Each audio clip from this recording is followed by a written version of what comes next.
good evening, and welcome to another edition of the Ohm Service Live. Clarkson's Love Child, I like that one. Just spotted that one. Good evening, everybody. Hello, and welcome to what did we? Retro Revs. Indeed, yes. That's his fault. That's what I was saying. I had to look at the picture to make sure there was cars in it. And you weren't talking about 80s Vickers and shit. Yeah, we're going to do a whole show on centre partings. Bless you, my child. Bless you, my child. You all right then, guys? Marvellous. Absolutely fantastic. Just Stevie, sorry, Betty, have you slightly moved? You look Yes, at dear. a little slightly different angle there. Yes. I took the monitors off the arms that we had because the way that... Once this is all done, I'll put pictures up about what I've done to this room. The new desk that I've got, having the monitors on the arm just wasn't working because the monitors were too high. So Jules was coming. See, after she was doing her show, she was going off, "I've got a sore neck," because she was sitting like Harrier jump jet pilot. I see. So I took them off the stands and took them off the arm and put them back onto the stands, and I've got the C920 now mounted on top of the monitor. So I can now face you guys on the screen, still see chat, and look directly into the camera rather than looking away to the side. Awesome. Well, little bit of news. I've got my new camera for me up and closes. That's all sorted. So I'm 220 quid down now, lighter. What did you get?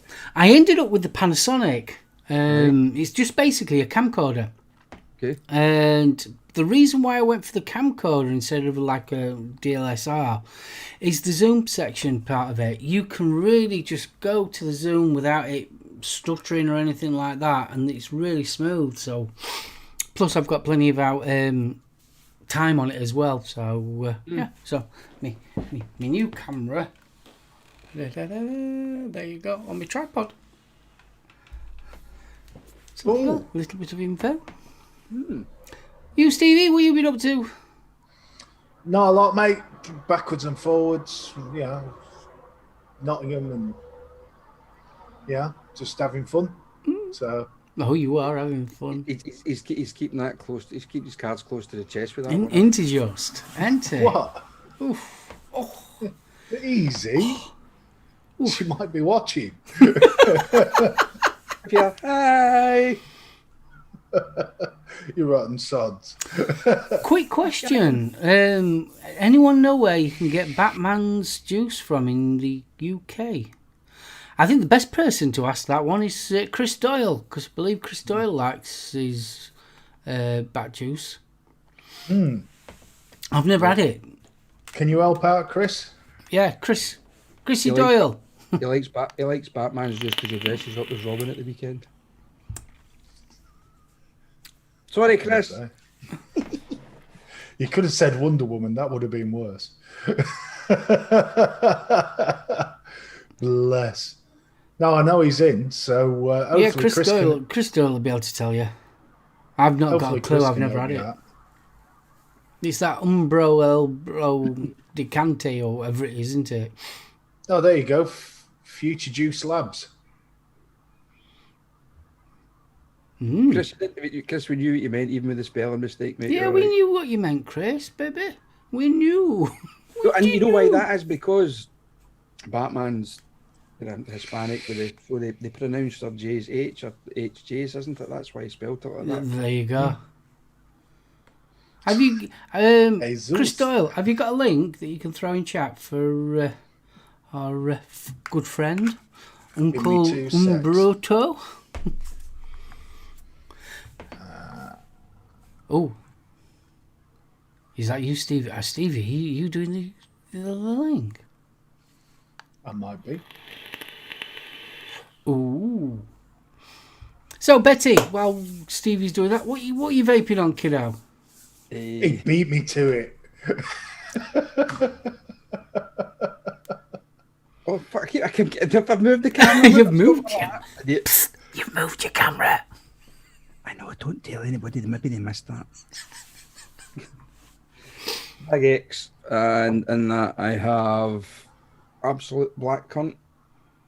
Absolute what? Absolute black cunt. I thought you said something else then. But Well, it began with a C and ended in a T.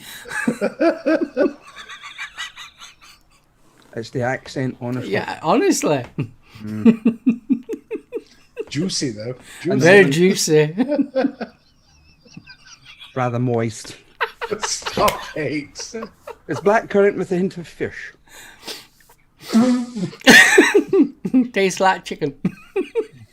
What have I just said, boys? You might be watching. Easy, all right? It'd be scampi fries in a bottle. Can I carry on now? Yeah, carry on. I'm getting told off here. Betty, you need to roll your ass. I constantly roll my ass. You seen the length of my legs, Bill? They're only like that. Keep getting done for arson. And I'm also on my knuckle duster. Ooh. Vape and Brews apple mango. That's rather nice. Tastes very, very like juicy fruit chewing gum. Ooh. How saucy is that? Yes, it'd be absolutely gorgeous. Next. I'm Go going on to tell then, you what Mark. I'm on now. Magma, me little Magma box with the Skyfall RDA, but I've took the inserts out. And on that, I've got a birthday cake. I'm also on the Oxiva Origin X, but I've got the 510 connection, and on there I've got the Dead Rabbit SQ. In that I have got Chamois Shake. I can't show you the bottle because I've only got a sample bottle down here. Yeah, look at that. And I'm also on the Steam Crave Aromomizer V2 with the what's it called now? Slam piece from Page, and in that I have got the jam tart from the Rochford Project, and I'll be drinking mostly tonight warm, hot black coffee and cold iced water. Over to you, Clarkson. Well, you two have just buggered my night up, haven't you? I'm on the boost. And in that, I have Salt's Red A. I'm going a bit retro tonight. And also on the hard on. Ooh, you're on the harder on. In squonk yes. mode. No, I've actually got it in. I couldn't be asked to take the backpack off, so I've got it in Dripper on the Aromomizer, the Ragnar. It's very nice. There's a still in a box sitting right behind me. So this has got to be one of the best tanks I've tried from Steam Crave. Just for the pure, A, the flavour, but B, you know, to be able to turn it into a tank, squonk, dripper, dog's bollocks. Really is. Excuse my French. Oops. Wait, so you can turn it into dog's bollocks? Oh, yeah. 2 twists and it starts squealing.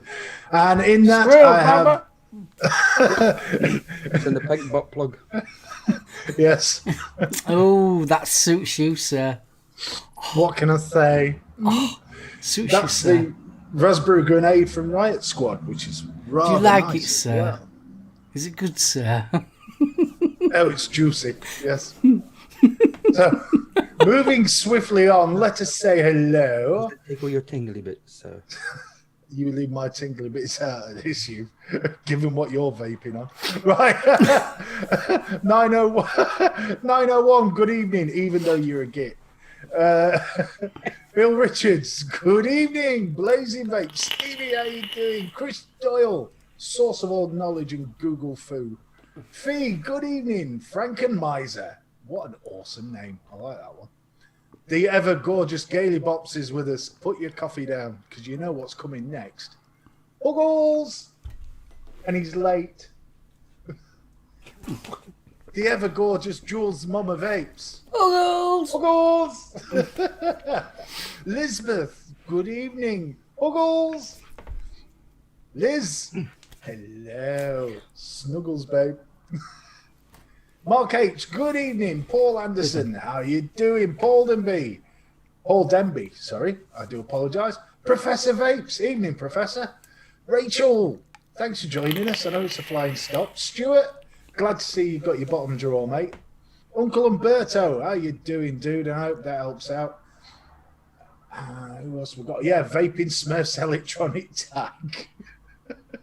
What an awesome name. I like We've that got one. some corkers in tonight.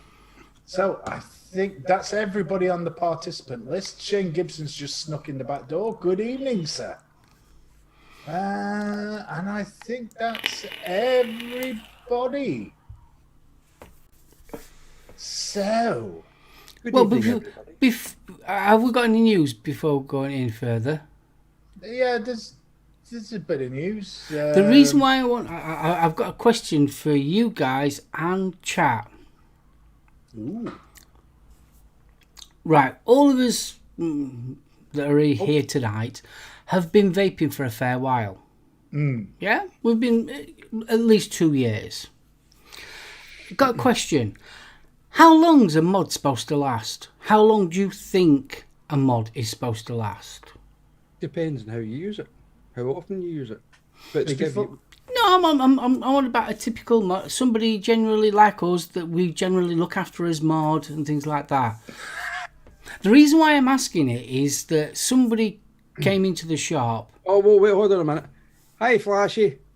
That's what I was trying to do. Wayne Sterling as well. And Good Wayne, evening. well, All the way from Canada, no less, Wayne. All the way from Canada. Yeah. And Kentucky Bill. Oh, can't forget Kentucky Bill. You cannot forget the face for radio.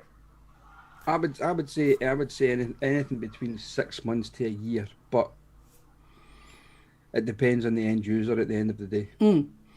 It was just curiosity because obviously warranties and that manufacturer's warranties are only about 3 to 6 months. I was just wondering what everyone else was thinking. I would be pissed if a pod didn't last me 6 months. If I was buying something higher end, the Hadron, I would expect me to last 18 months minimum. Yeah.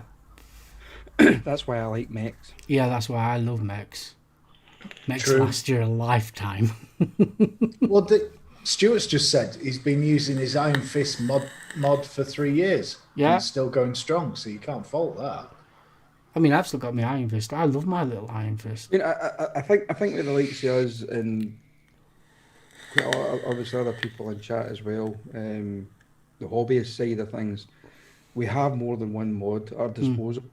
So you're not using the one mod constantly. And I think that obviously will extend the length of every mod that you've got to a certain extent.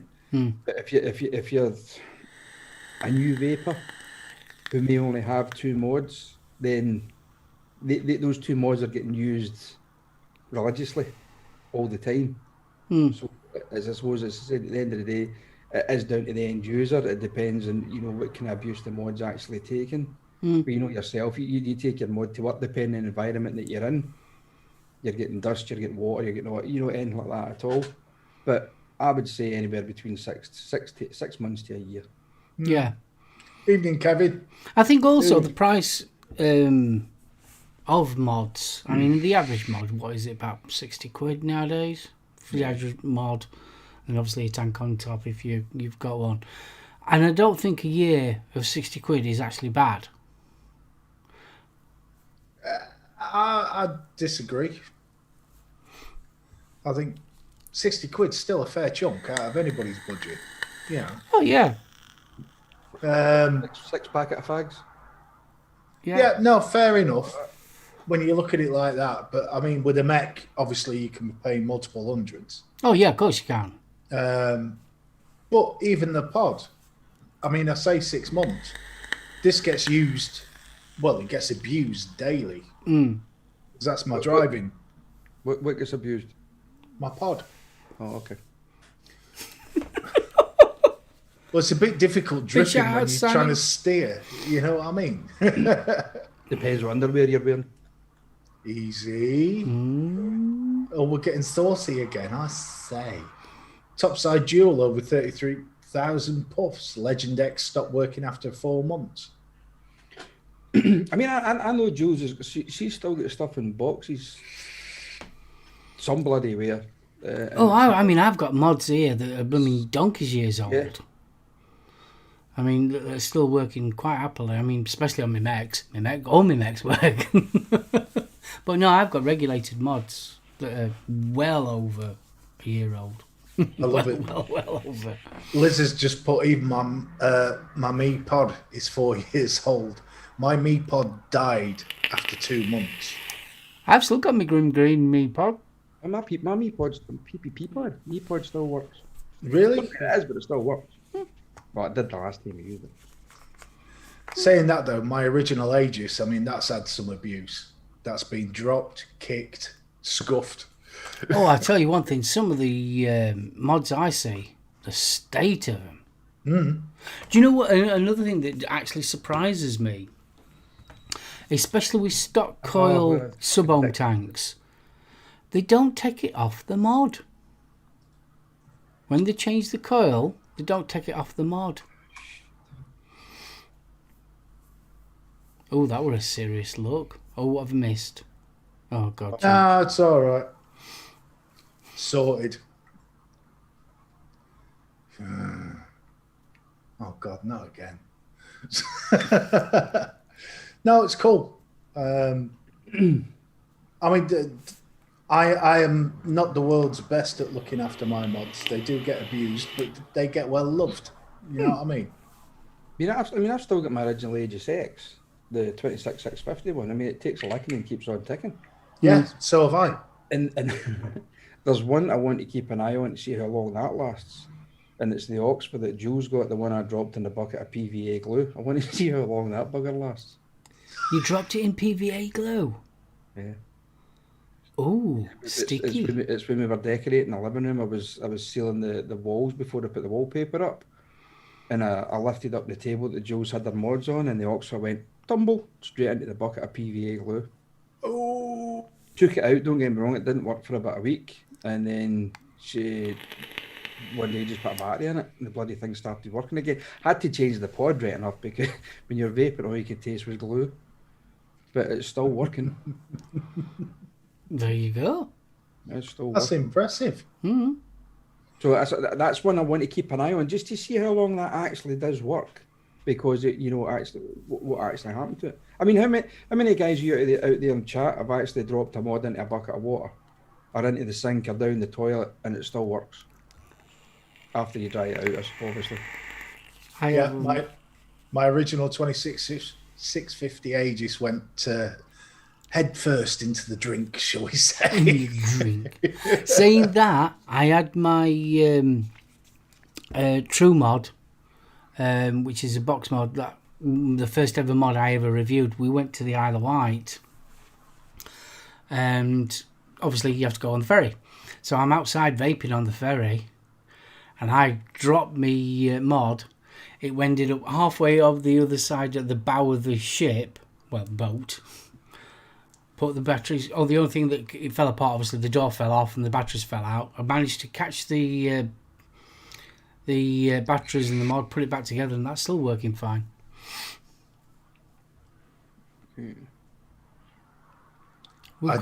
We've gone quiet here. What's up? Yeah, no, somebody's in under Gailey box.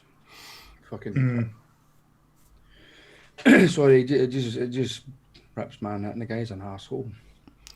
Anywho. No, it wasn't that. I was just hoping to hell it wasn't the real Gailey Bobs. No, it wasn't. Never mind. Never mind. If he wants to play nice, be nice. There's no reason to be bloody He doesn't know how to. Jeeps. Christ. Right. Well, moving on, we do have a little bit of news, gentlemen. The European Lung Foundation, the ELF, which I think sounds like a load of students. The ELF? That band from 80s. That was a KLF. They drove an ice cream van. Oh, yes. So, the European Lung Foundation have taken a leaf out of the Yanks book, and are ignoring science to promote fake fears over flavours in vape liquids. I wondered how long it was going to take. I really did. Given Denmark's recent moves on a flavour ban, Holland, we are starting to see the same tactics used as in the States, which is worrying. So it invents its own new reality where chemicals in e-cigarettes mix together to form new, unexpectedly toxic compounds. Really? No. Speaking at the European Respiratory Society International Congress, Sven Erik Hjort, an associate professor of anesthesiology, told online viewers that flavouring additives to e-liquids somehow combine with solvents in atomizers to produce new toxic chemicals that irritate the airwaves. He claims these then triggers reactions which can lead to breathing, heart and blood vessel problems. Not one hospital has reported an admission of a patient reporting breathing, heart or blood vessel problems relating to vaping in the past decade. So I need to tell Jules to bin the Oxford because that's been in PVA goals. That's according to Hjort, our co-author and analytical chemist, Dr. Hanno, you swines, Erythropel, and colleagues at Yale University. Oh, Yale! Yale! They found new chemicals in e-liquids and revealed that they are formed when components are mixed by manufacturers. We became concerned about the high levels of these new compounds that had not been studied in the past and decided to conduct toxicology tests. The path the ELF has chosen to follow is odd, as in the early days of vaping, it was content to sit on the fence. As the years rolled by, it succumbed to pressure from delusional activists and the power of money, adopting a prohibitionist stance. Hjort added that from unrepresentative lab experiments, they looked at what happened when cells from the main airways from the trachea to the lungs were covered in flavourings. So they've dunked human tissue in e-juice. Come on, boys. You'll have to do better than this. I'd like to know who was providing the financial situation for this study. Oh, you and me both. I wonder who. I wonder. So they have a bee in their bonnet about vanillin and ethyl vanillin, which are responsible for vanilla and other sweet flavours. Benzaldehyde, which is berry or fruit flavour, and then cinnamylaldehyde, which is cinnamon flavour. According to them, the bronchi are exposed to e-cigarette vapour when the user inhales them into the lungs. We have constantly observed that the new chemicals formed from flavours and e-liquid solvents were more toxic than either of their parent compounds. The new chemical derived from benzaldehyde and cinnamylaldehyde was more toxic than the vanillin-derived compounds. At no point did Hjort explain the difference between submerging cells in flavours in a petri dish and vapour in the lungs, nor did he note that the volume of toxin is imperative in determining risk. The dose makes the poison. Finally, he ignored the comparative risks of continuing to smoke. Activation of sensory irritant receptors can lead to the heart rate, and in predisposed people may lead to an irregular heartbeat and higher blood pressure. This Gits managed to do it to me with one article. It can also increase secretions in the nasal passages. It gives you snot. And throughout the lungs and airways, leading to coughing and breathing difficulties. Shame he hasn't read the work conducted by Pelosa et al., demonstrating the clear benefits to asthmatics from switching from smoking to vaping. And according to the ELF, the researchers were surprised by their findings. Maybe the ones that were actually scientists were. This is getting ridiculous. So it goes on and it goes on and it goes on. But Dr. Nicholas Hopkinson, reader in respiratory medicine, Imperial College London, said, no serious commentator maintains that vaping is completely safe. However, it is much less dangerous than smoking because of the lack of the reduced amount of toxic chemicals. A close eye does need to be kept on the constituents of e-cigarette vapor so the steps can be taken to reduce any risk for them as much as possible. Hear, hear. Smokers who switch to vaping will derive a significant health benefit with reduced exposure to cancer-causing chemicals and improved blood vessel function. However, people vaping should try to quit in the long run, as there is likely to become some risk, but not at the expense of going back to smoking. It's a simple message. You know, it's not perfect, but buddy, good evening and Buggles. Buggles, I was waiting for you to finish. I like that one. ELF, Extreme Lunatic Fringe. When you think about it, what they're actually talking about, though, is reproduction of old studies. Because these studies of what they're coming out with, it has been done and debunked. Yeah. Already. Oh, yeah. It's already been debunked. But what they're trying to do is dress it up in a sexy new sleeve. Mm. And the way they're presenting it would take time to disprove. Liz, there's plenty of people who have.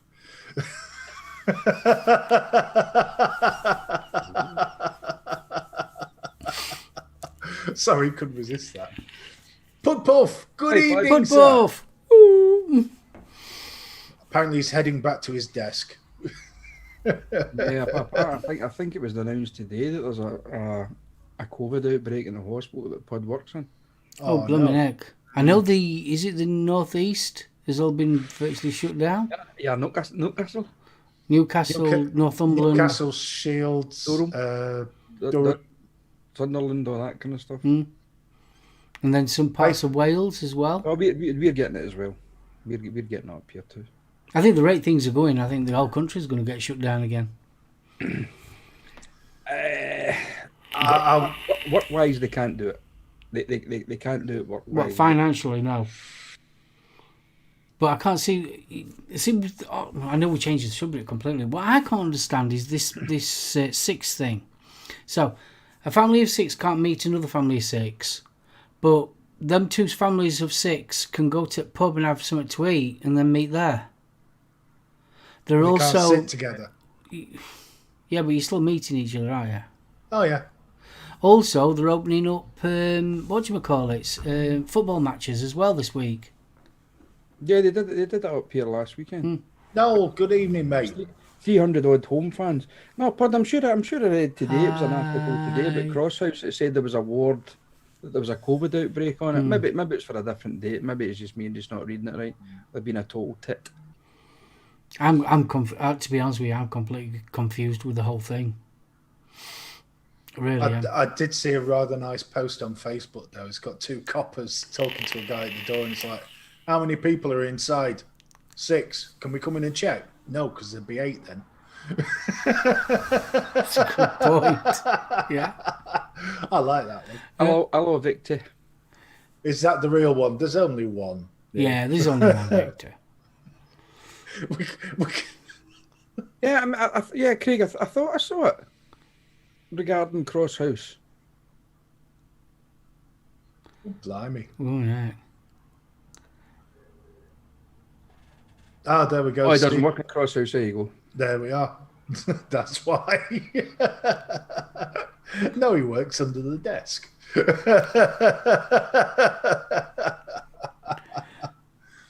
Oh, bless you.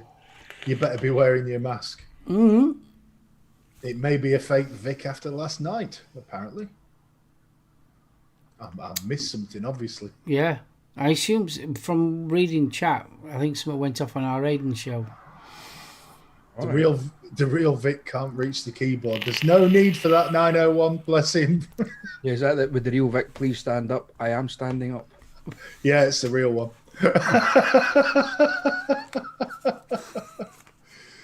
Won't say where exactly I am. Not saying a word, mate. Wouldn't dream of it. I think Vic is trolling. Oh, man. Jesus. Well, I hope the studio's going well, Vic. Yeah, it's looking nice. Pictures are looking good. In fact, I didn't did the notice first his review little go post up? about his neighbour across the hall from him's not too happy about him vaping. Oh, you mean the Karen? Yes. Yeah, yeah. I Jesus. hope you get things sorted out, kiddo, because you put a lot of time and effort into that new studio. So, and it does look nice. Tammy, good evening. Hello, Tammy. Oh man, I mean, yeah, I must admit a few more colourful phrases slipped out when I read Vic's post about his neighbour. Well, it is 8 o'clock. Are we going to do our main topic? Vroom. With the pedal to the metal, boys. There, I've done the bumper. Fire up the quattro. Fire up the outro. So this week we've gone for the retro revs. So what we're interested in chat, Scott. Good evening. No, Hello, mate, Scott. you're just in time for the main bit. What we're interested in, first cars, the first cars you remember. You know, what did your dad have? I thought we were taking it back to our first bike. Yeah, we can take What? it all the way back to the first bike. Take it all the way back. Yes. So go on then, Mark. My first push bike was actually my sister's. And it was a... How can you explain it? It was an unknown brand because my dad had painted it. Is it because it's how you she was not one of those with baskets on front because you would be able to... No, it was none of that. And And it was my sister that taught me how to ride my bike. It was like a little small wheels, but you know, like them fold up bikes. It was like one of them, but it didn't fold up. It was that kind of shape girly bike. That was my first ever bike. Just like my first bike was actually, it was a second hand bike actually that my dad got. Somebody in his work gave him it, and he sprayed it custom colours, and it was a cracking looking bike. But for the life of me, I can't remember the make and model of that either. The one I can remember is the which I kind of really class as my first bike was I had a Raleigh Tomahawk. Always wanted a chopper, but one of my mates who stayed across the road, he had one. He was forever rattling his nuts off that bloody H-stick gear lever thing. So I was quite glad I never got that. I stuck with my Tomahawk. yeah, but the Tomahawk was the baby version. I want to. Yeah. Yeah, but at least you didn't lose your testicles on that damn gear stick. God almighty. No, I mean, what do we have? Oh, Bunny's been triggered. I wondered how long it'd take. My first bike was...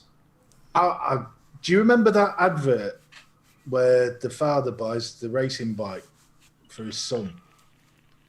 Was that with the one? I don't know how you can sit in that saddle. That razor blade. Yeah. Yeah. That was my bike. That was my first bike. I had a proper racer, but I turned the handlebars upside down, so we had the cowl. Wouldn't it happen to be in a rally arena by any chance, would it? Quite possibly, yeah. Well, I've got to admit, my first mode of transport wasn't a bike. Mine was a go-kart. Oh, cool. And it was called, if I remember rightly, it was called a Kit Kat. Or Kitty Cat, something like that. And it had a number 7 on it. Yeah. We used to build them. Oh, yeah, we used to build them. We used to build them. I mean, it was where I was brought up for the first 12 years of my life. In the north end of Glasgow, it was one of the roughest housing schemes that you could ever imagine. And if you were a mother who left her Silver Cross pram outside the shop, just make sure your fucking baby wasn't in it, because the pram was gone by the time you came out. Oh, the amount of women go-karts we've made when we were kids. Josie's first transport was a pram. I'm just looking at Stuart's because the Rally Burner BMX red, it was red with yellow tyres. I remember them. And we've got... What was the one they brought out? Was it the rally? Was it the Stuker or something like that? The one where you pedal backwards for the brakes to work? Oh, All right. no. The Grifter. Now there was a bike. That was a proper bike, that Grifter. Yeah, God, but man. when the gear shift used to snap, you used to pull the chain out on the back wheel and stuck the pin in it Yeah. to keep it in third gear. I mean, I had my Rally BMX. I went everywhere on that thing. I loved it. I had mag wheels and the whole lot. Oh, yes. Yeah, I'm amazed that any of us are still alive after the BMX craze because we were chucking ourselves off all sorts. Oh, God, yeah. Yeah, I can remember that it was my stepbrother's Grifter. I'd have shot at that and we built a bloody ramp. This ramp must have been about 4 foot high. And I came down the hill and I was going up the clappers of hell and I hit this ramp. And I actually thought I did a somersault, but I didn't. I nosedived. And I face planted the grass and my head, my head kind of spun round and I thought I'd broke my neck. I couldn't move. I was lying sparkled out in the grass. We need to get an ambulance. We need to get an ambulance. My nose was round here, some bloody place. The blood was everywhere. Did a somersault? No, you didn't, you idiot. You just face planted the grass. But yeah, that was I think those bikes should have been banned. Well, I remember I bought I think it was a Grifter? Yeah, I bought a Grifter off a mate. You know, sort of 10 fags and a fiver job, yeah. And we were taking it over the ramp. And I was a chubby child. Well, no, let's be right. I was a fat son of a such kid. So I went up on the ramp, snapped the ramp. Yeah. Managed to sort of bend myself into a pretzel with the bike and then realised that I'd snapped the damn frame on the bike. So it was like, right, in the bushes. Tammy, I didn't put cardboard, but we used to put playing cards. The cards, yeah, waxed. Yeah. That was what lollipop sticks we used to do. And my mate, I was jealous of my mate because my mate had this thing that he connected to the handlebars and you could rev it and go, ying, ying, ying, ying, ying. And I wanted one. Oh, dumb. So- Vic's saying he's still got his rally activator in the shed. Blooming heck. 90s. Bloody hell. That's going back a bit. So I think we've got the bikes covered. What about your first Motorised transport. Yeah, did you go straight to cars or was it bikes? Or? No, it was bikes for me. My first road bike, well, it was a Yamaha DT50. That was my first motorised legal road bike. Let's put it that way. Was that the LC one? No. The DT50 was basically an on-road scrambler. Nice. Yeah, it was a nice little bike. Two guys T-boned me, and I went arse over tit. So did the bike. Bust my leg. Bike was bits. Yeah, and I get out of the car and never saw me. My God. I never saw you, son. How could you not see me? When at that point I was roughly the same size I am just now. So I'm all right. I'm only 5'8", but I'm quite broad. The bike was white. My helmet was white. I had the lights on and everything, and he still couldn't see me. It turned out the guy was registered partially sighted. So what was your dad's first car then? My dad's first car. Yeah. Oh, what car you can remember your dad having? I can remember having a Vauxhall Viva with a hole in the floor. Because I used to always tell my mother to put their foot over the hole because the water was coming up and flooding the carpet. And I can remember it had a record player on it. Yeah, and an actual record player. It took a 7-inch single record player. Never played with the monkeys because every time you hit a bump, Yeah. yeah, the record player in the dash. Oh man, my dad's had a plethora of cars. I remember he used to have a white Austin 1300. That was gorgeous, that one, because it had red leather seats and obviously with the white and that were absolutely gorgeous. And I always remember we were driving down here. We pulled over one day and my dad turned around to me and asked Sally, he says, "Kids, do you want to have a giggle?" He got my mum to drive. I can also remember after my dad got rid of the Viva, he started to work for Volkswagen, and he got a Beetle. And Awesome. me and my friends at the time, I think it was about 3 or 4, decided to have a party on the roof of the Beetle. Oh, So my backside ended up a little bit red after that. well, And that kind of started my love for Volkswagen Beetles. I've never ever owned one, but I've always had a Yeah, I've fascination always with liked. Volkswagen Beetles. It used to have a Baja bug. Mm. It had Oh. a metallic purple Baja bug that used to sit in the drive. This thing never moved. It just sat in our drive. And I used to go up and take the covers off all the time and just look at it because the engine was chromed up to hell. It was stunning, this thing. But it never moved. Well, my guilty pleasure is Land Rovers. I absolutely love Land Rovers. And you can blame my dad for it, really. My little nan, she used to live in Skegness. And holidays, 6-week holidays, Christmas, Easters, things like that, when the schools were off, she'd come and stop with us. So obviously me and my dad would drive out to Skegness, and halfway going to Market Raisin, there used to be a Land Rover. I think there's still one there now, a distribution centre. And back in the days then, it was your Land Rover Series 3s, it was your early 90s, then obviously which became the Defender. So we all used to stop there, have something to eat, and have a look at the Land Rovers. So that's where my fascination of Land Rovers comes from. Sure. What was your first motorised transport then, Mark? My first one was a Nissan Cherry. No, sorry, Nissan Sunny. My first one. And then literally after that, I got a Series 3 Land Rover. Right. Jesus. But the first car I remember Dad having was the Avenger, because it was an oxblood purple, but it had a black vinyl roof. Ooh. Then I thought he traded up. He got a Austin Princess. And now looking back on it, you're thinking it was a skip. Yeah. What a pile of that car was. My dad had a blooming Lada, and it was bright orange. Sexy. My stepfather had the Lada Riva. Yeah. Oh, yeah. Oh, no, this was the proper, the box Lada. Yeah. One of the guys who used to work at a pub that I was the chef at had the Lada. And everybody took the piss mercilessly. But he was such a good-looking bloke. He turned it into such a joke. It became a pulling magnet for him. They all wanted to ride in this Lada. Amazing bloke. In more ways than one. Oh, indeed. So I think Stuart's already mentioned my first motorised transport, which was a Honda Melody 50cc moped.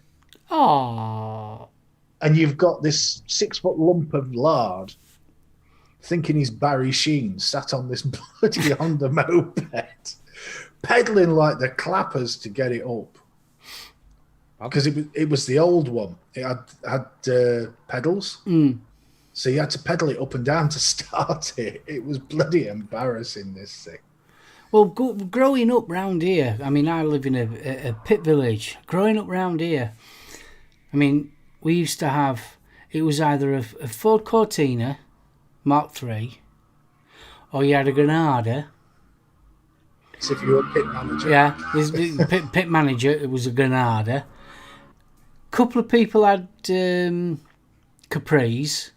And then obviously you had your Escort XR3i and your XR2.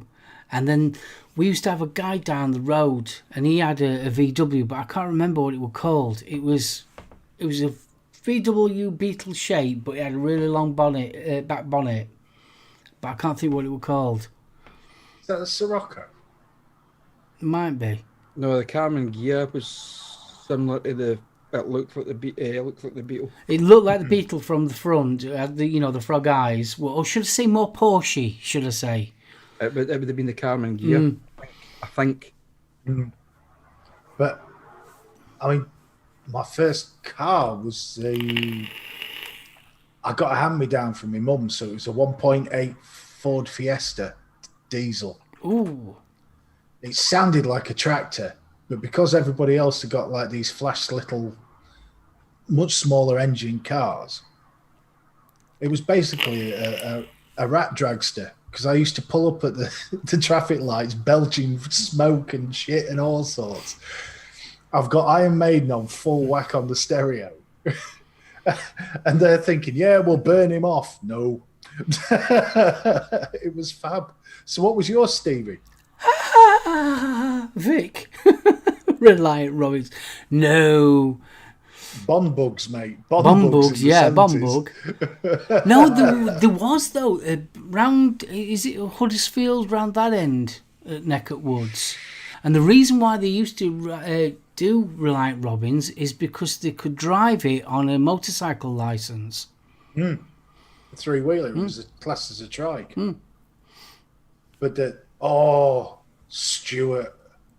Stuart still has his 1978 Ford Escort RS2000. Oh. Excuse me, I need a little me time for that one. Oh, I always wanted an RS2000. Always, I thought they were blooming good. Them in the Mexico. Oh, yeah. Oh, they were lovely, they were.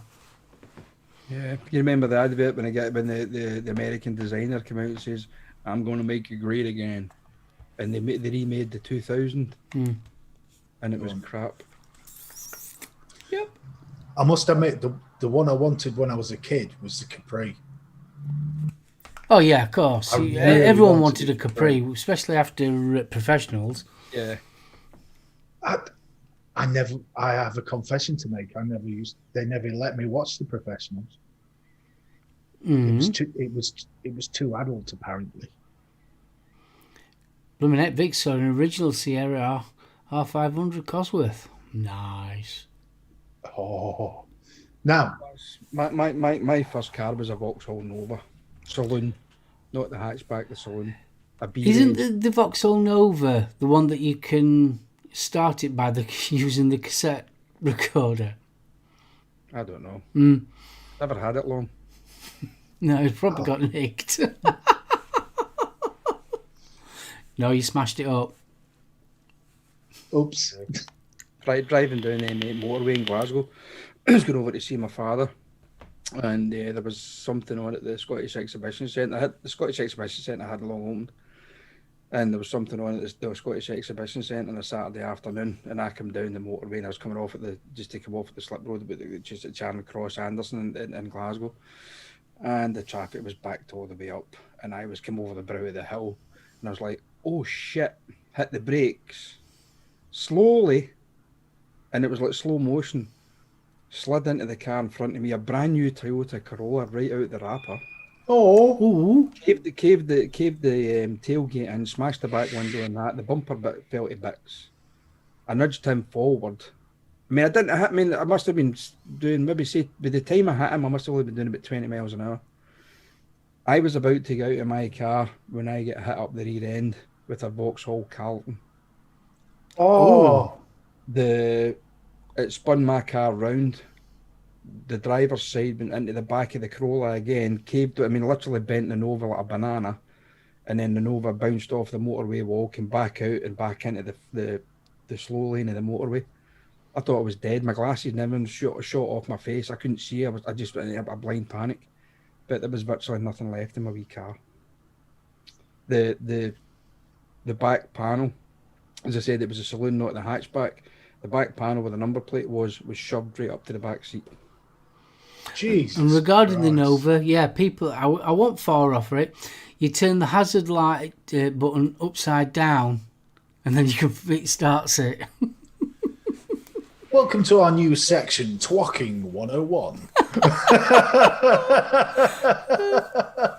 Bored of an evening? Saying Nick that, an that's over. what I learned what to drive in when I was learning how to drive was Vauxhall Nova. That was the Japanese car thief, wasn't it? Tommy Nakamoto. Stop it. Sorry. What did a Honda Civic I learned to drive in? It really pissed me off because I had this heap from Ford sat on the drive that I really wanted to drive. And the driving instructor got this really flash Japanese pocket rocket. Yeah. I was gutted. It does make a change flashy, thank you. Mate, let's sit on it, nobody will pinch it. I say. Austin Ambassador. Austin Ambassador. Ambassador. That was the posh version of the princess, wasn't it? Oh, yeah. The Yeah. Ambassador. Because that had the posh grill, wasn't it? Yeah. Which looked really out of place. Now, what I do need to look at, what was the big brother of the Carlton? There was a big brother of a car. It was almost like a limo. Because my brother picked one up. And it was gorgeous. The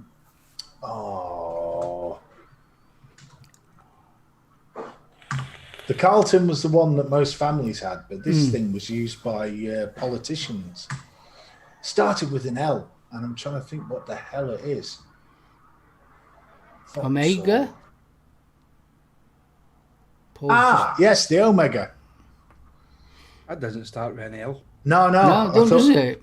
I was thinking Lotus for some reason, but That'd be the Lotus Carlton you're thinking of then. yes, that would be that one. But the Omega, honest, driving it was like being sat on a double bed. It was so comfy. You could eat the miles in it. And he lent it me for about 2 weeks. I nearly bankrupted myself putting diesel in the damn thing.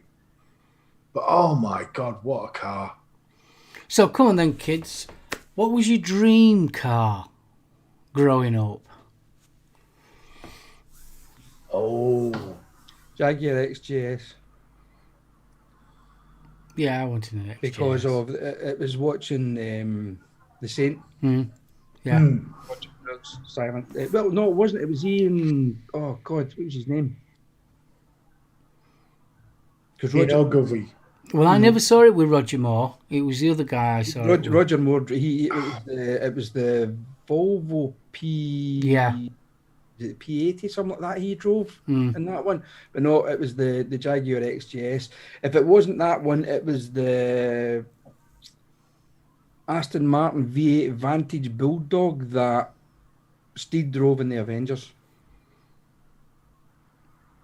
That was my two drill cars.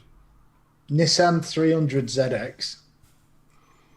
Ooh. Or the ZX was gorgeous. It was like a flame wedge, but it got pop-up headlights. And Vic, that doesn't surprise me with you. The thing is, see that one, the Mark II, the Vic's on about now, you can actually buy them with modern engines in them. There's a company in England who basically modernises them. They were on Top Gear, weren't they, then? Yeah. They were on actual Top Gear. They do them up for all of them. An Audi Quattro, yes, I wanted one of them as well. Oh, they were nice. Audi Quattros were gorgeous.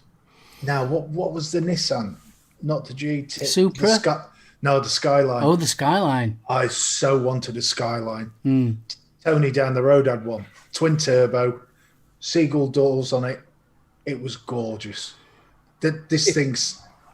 You what, mate? It's got Lambo doors on a Skyline. Yeah, and it looked brilliant. He used to pull up into Retford, and if he gave you a lift, you'd walk off with the doors up, and he'd hit the key fob, and the doors would retract. It was awesome. Lummy next, Stuart. When I passed my test at 18, my mum got me a brand new 1983 Mark III XR3i. Wow. Wow, you lucky boy. How long before you christened it, Stuart? First you, pairs. Thank you. GTR. Now there was a car. That was nice. I had a thing for American pickups, though. I always have. I love, the old side steps and that lot. I love them. Now, was it... I think it was Frank Miser. He mentioned the Impala. I love Impalas. I can't think what they look like. think 60 sort of American muscle. Mm. And they're just, oh. It's like... The American car that got it for me was the Mustang Yeah. and Bullet. Oh yeah. Sorry, the Chevy definitely. Impala. Yeah. Oh yeah, Bullet definitely. As Mark 8 says as well, even the Gran Torino that they used in Starsky and Hutch, I love the look of that as well. But I think it was the white stripe. Can remember everybody who had a Ford Cortina ended up with a bloody white stripe. And then Transit vans, when the A-Team came out, they were ended up like the A-Team's van as well. Oh God, turn up. I still remember the guy up the road when I was a kid. This was a pit village. He had a Nissan Bluebird. Oh yeah. And that was like, oh. Everybody else is trundling around in Granadas, Cortinas, all the rest of it. And there's him with this Japanese. He seemed to spend more time actually doing you remember the tins of undersealer you used to get? Because they never used to seal the undersides, did they? You used to find blokes on a Sunday afternoon painting bottom of the car. We've got a couple of people liking Dodges. Judge Charger. Vic, you talked about the 68 Trans Am. Oh. Well, now we're getting sexy. Hello, Ben. Hi. Ben, dude. Oh, Chris. Yeah, the 72 MGB Roadster with the V8. Oh. Now, an ex-girlfriend's dad used to have the MGB Roadster, but he didn't have the V8 in it, I don't think. But that was a car and a half. But the girlfriend had a midget, and wedging myself into a midget was a sight to behold. The knees were round the ears, darling. If she stopped suddenly, I could have pleasured myself.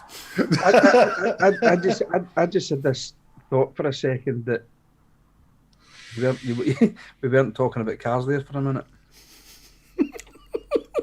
I was like, where's he going with this? Oh no, it was gorgeous. It was a proper one as well. So it had the chrome bumpers, the wire rims. It was gorgeous. So was she actually. So it wasn't too bad. The old Firebird, according to Vic. The Firebird was nice as well, Vic, I must admit. No. Interesting. Is the just a quick one? Is the show running all right? I've just got a couple of errors come up on YouTube saying it's buffering, but I've got nothing on here. Right. Oh, yeah. I mean, Smoking the Bandit. Oh yes. They actually released that, didn't they, as a limited edition model? Yeah. But no issues. It's all good. Thanks, Tammy. Thank you. Smoking the Bandit was the Trans Am. He drove the Firebird in the film. Was it Hooper? Yeah. The one where he played the stuntman. Yeah. Burt Reynolds played the stuntman. But yeah, I must admit I had a penchant. Thanks, buddy. Pontiac Trans Ams as well. Oh, but Vic's now bringing us a little bit forward. I think he's getting itchy to get on. Vic's choice for the current dream car is a Bentley Continental GT. Gentlemen, what is yours? I want a Mater. Yeah.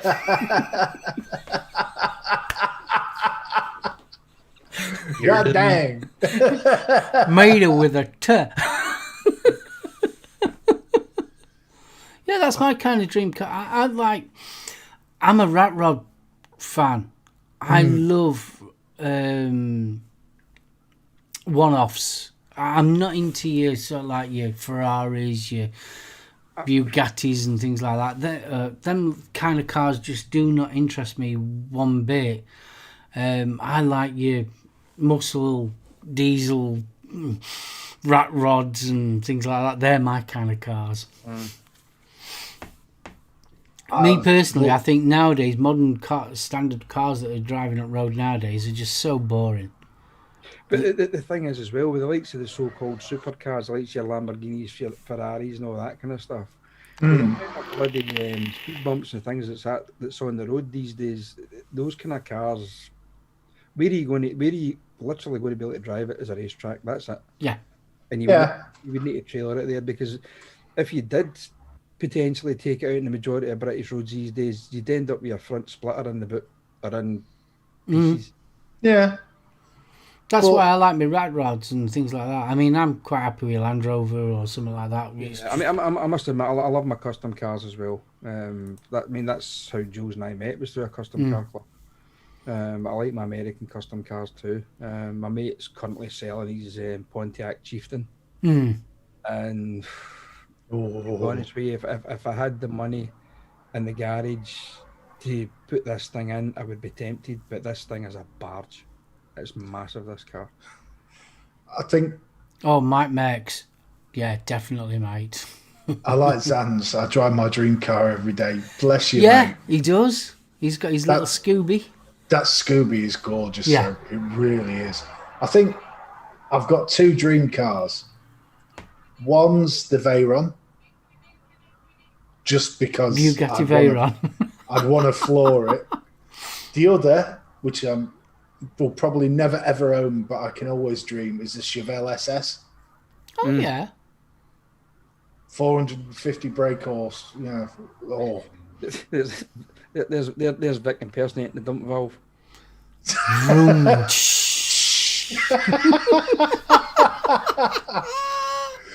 I like Listen, Craig's.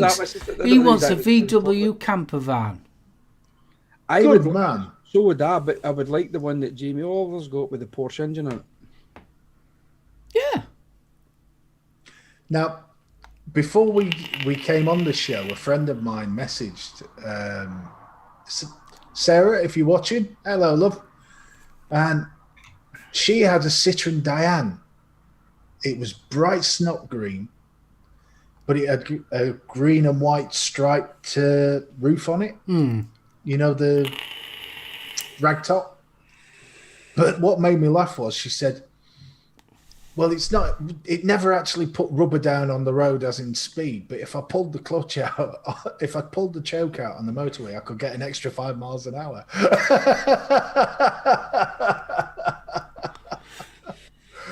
But, oh, yeah. There was a few of those around here, the old Citroens. Oh, two CVs. Oh, Yeah. Well, a girlfriend of mine used to have a 2CV. But, she loved that car. God knows why, because the chuffing thing hardly ever worked. I think some cars just have a personality, and you can genuinely have a love affair with the car. My Nissan 100 NX had a personality. It had the Targa sunroof. So you didn't wind the sunroof back. You actually took the panels out. Of Oh, it. yeah. I One of my loved that favourite car. cars that I ever owned was my Land Rover Military. I had a 110 Military FFR. I had all the radios and all that all on it and everything. Used to take it to shows. Used to love that truck. Absolutely loved it to pieces. So, Stevie, what's the car that you miss most? What, or the bike even? I miss my Volvo 440 Turbo. Oh, nice. That's the car I miss, I must admit. If I could turn the clock back, I would have another one of them in a minute. Yeah. Yeah. Built like a tank, went like shit off a shovel, and reliable as hell. They were bulletproof. They weren't thief proof, but they were bloody bulletproof. The first one I bought, I had it 4 days. Ended up, I went to my leg to do a job, and my mate phoned me. He says, "Where are you?" I said, I'm travelling back from my leg. He said, "You're not home yet?" I went, "No." I said, "So what's up?" He says, "Your car's not on the street." I went, "You're joking." Got home, phoned the police, got a phone call about 6 hours later. "We found your car, burnt to a cinder." Oh, Jesus. And I'd only bought it 4 days previously from a garage, and I've got a funny feeling only get one key with it, and they were going to supply me the other key, and I've got a funny feeling that was stolen and ordered by somebody for the garage. So I ended up buying another one, but yeah, it was my 440 turbo. I loved that car. Graham's just told me that his friend's wife used to pull the choke out to hang a handbag on. Can you imagine telling kids nowadays what a choke is? Yeah, that. I still remember, on a cold winter's morning, you pull the choke out and then you'd end up flooding the damn thing. Yeah, I've done that a few times. So yeah. I remember once when I got on my Land Rover, I pulled it out and it's in my hand. I've used that line as well, son. Yeah, and it would get to the likes of the Mark II Escorts and stuff like that. You pulled the choke out and the bloody thing jammed. Yeah. Every time you stopped at traffic lights. Well,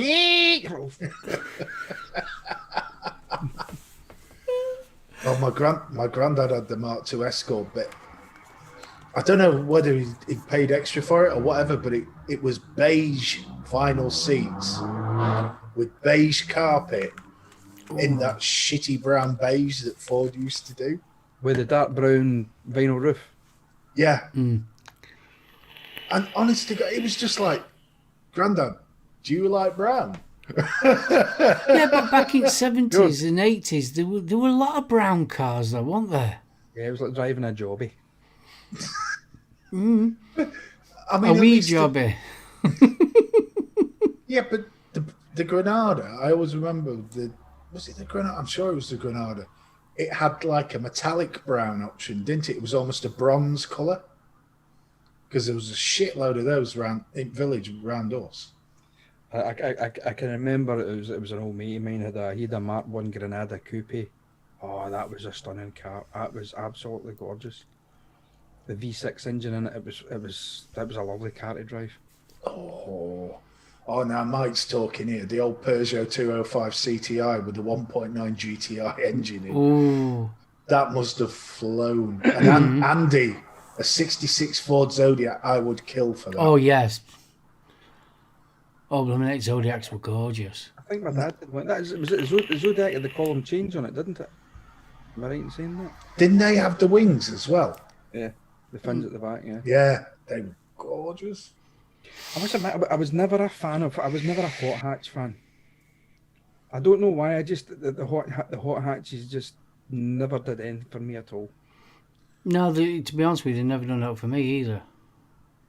I'm a big fan of the old 60s sort of, well, the American style, the cruisers. Oh, yeah, the American Like ones. the Zodiac, that sort of big bench seat car, Oh, See, I was would never love into your that. Golfs and things like that, or your Fiestas. Oh. No, it never did that for me. And The I only- thought when the original Sierra came out, I thought it was horrible. When they souped it up, it was nice. But the original Sierra, it was like a blooming bubble. Yeah, I can remember that at that point. My father was a panel beater to trade, and I can remember my dad taking me to one of the motor shows in Scotland, and they had just announced the launch of the Ford Sierra, and they had a couple on the Ford stand, and my dad was working for Ford at the time. He went, "Oh my God!" Yes, because wasn't the Sierra the replacement for the Cortina? Yes. Yeah. He says, "I'm not looking forward to working on one of them." He says they look absolutely bloody terrible. And this was before they actually Ford at the time had, I think Citroen was one of the first ones to try and colour code the bumpers the same as the rest of the car. But they didn't have the plasticizer at the time to give, the undercoat on the plastic, so it was more of it was like a coloured lacquer they used to put on.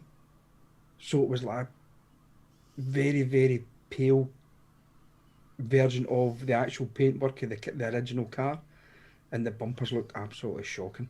But then obviously then they come up with the plasticizer stuff for the, you know, you could actually paint the bumpers the same paint as the cars, and it did make a difference. And Simon, no, I haven't. No. Biscuit T5, Volvo T5. God. The T5R with hold on a minute, was it the 18-inch graphite Titan wheels? Oh. Sorry. I think that was the one that Jen McClartson actually drove that on Top Gear, and he fell in love with it, and he bought it. Good man. Because can you remember that was at the time with the British the British touring car kind of thing started off, and Volvo were running the T5s. They're stunning cars. You're right there, Clarkson. Yeah, I'm just looking at this Nightcore. I'm intrigued because I was looking for the Molicel 5000 mAh 21700, but I've just come across a Nightcore 21700 5000 mAh, but you actually plug the USB into the battery. I've seen them before. That's not a new thing. No, it's the first time I've ever seen it. So I was just a bit. It was the Mondeo that replaced the Granada. The Mondeos were horrible. No, I didn't like Mondeos. No, the Mondeo replaced the Sierra. Did it? Mm-hmm. Yeah, I didn't like Mondeos. Mondeos were just rep cars. Yeah. There was nothing to them. There was no soul. There was no oomph. You know. But sorted. Cheers, Mike. Thanks for that, mate. Chunk remembers the AA batteries with the USB under the cap.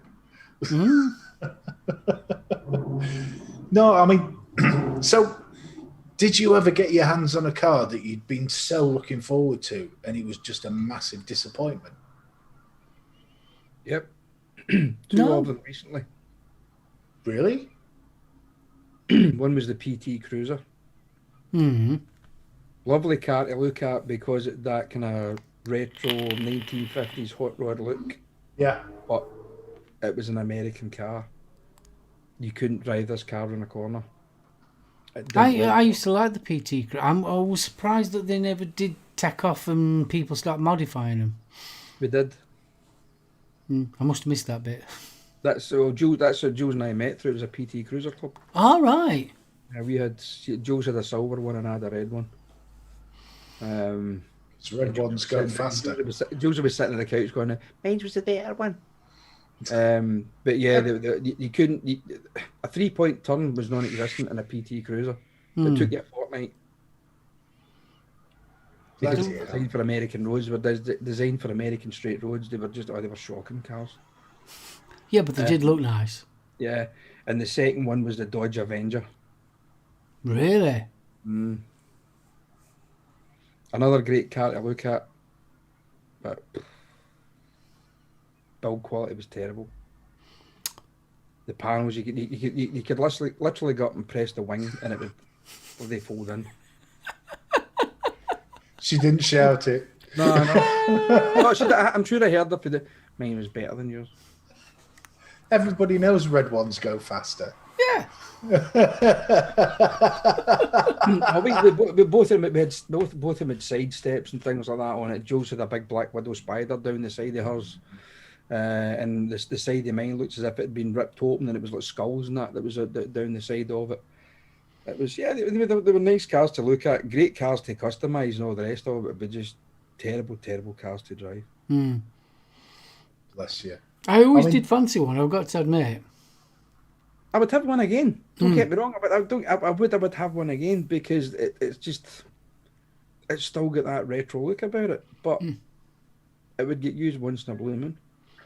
Yeah, it's not a day-to-day vehicle then. No, they weren't a comfortable car to drive on a long journey. Really? I was surprised. I thought they would have been because they look like a cruiser.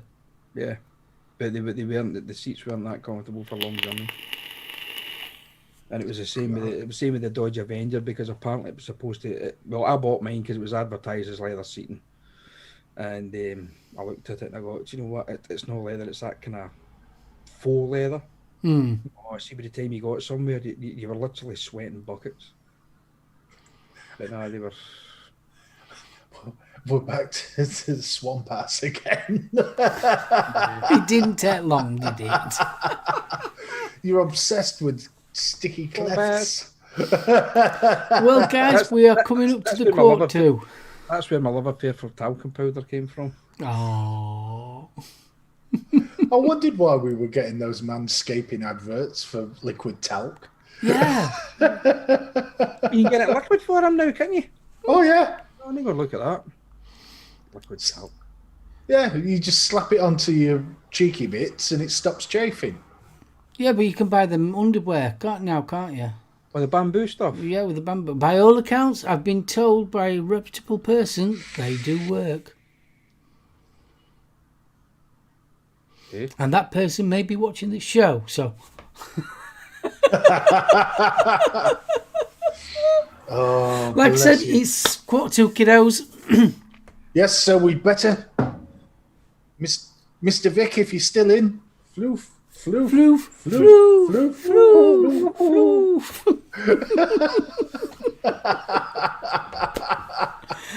floof. Right, Stevie, do you want to... Yeah, chat. Thanks once again for joining us this Thursday evening. For again, just talking retro stuff, just chilling out with us guys. Thoroughly enjoyed it. Steve and Mark, thanks again. Love you two to bits. It's always a great trip down memory lane with you two. It really is. Thoroughly enjoy it. So yeah, until next week, chaps. Indeed. And over to you, Steve. Guys, thank you so much, chat. You have chucked up some absolutely corking cars tonight. Taking me right back. I mean, some of the earlier stuff as well. Now, I mean, some of the stuff Mike's mentioned, the Ford Zephyr with the V8 lump. Oh, I shall be drooling later.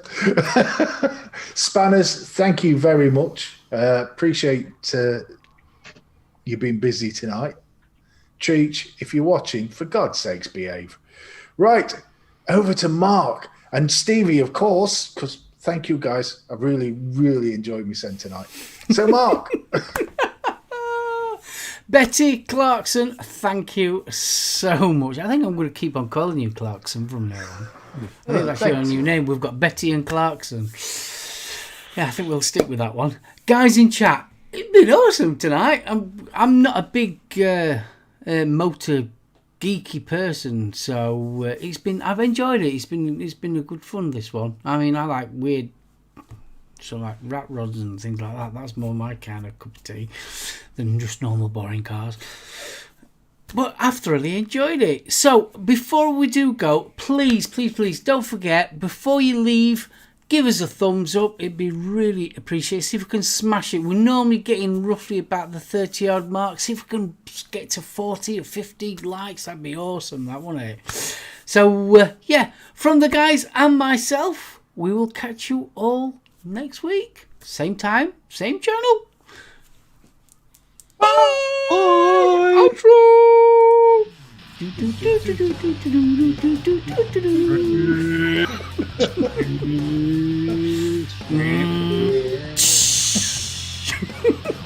lost it, Mark's in a getaway car.